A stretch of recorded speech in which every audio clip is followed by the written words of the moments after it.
Eto mga idol, yung People Power excuse me, Revolution. Ayan, Philippine, February 2025 yata. Ayan, medyo malabo. 1986. Ayan mga idol, meron ako dito dalawang peraso. Ayan o. Ito mga idol, ayan yung kanyang likuran. Ayan o, 10 peso. Ayan, Republika ng Pilipinas, 1998. Ayan.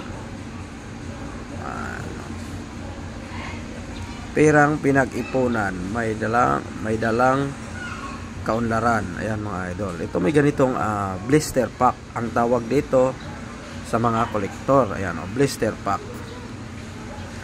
Ito ganito mga idol na ayan, meron pang isa dito. Ayan, ganitong 10 piso po.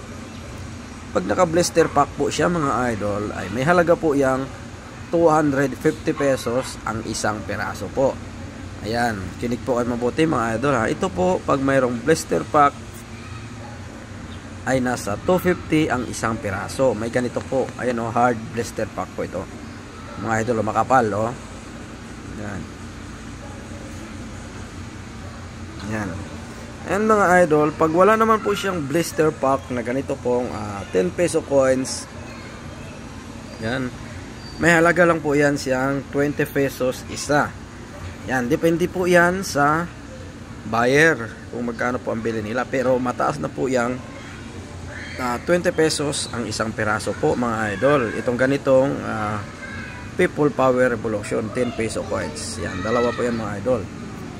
Pag wala pong blister pack ay nasa 20 pesos isa. Pag mayroon pong ganito lagayan po ay nasa 250 pesos ang isang peraso po mga idol.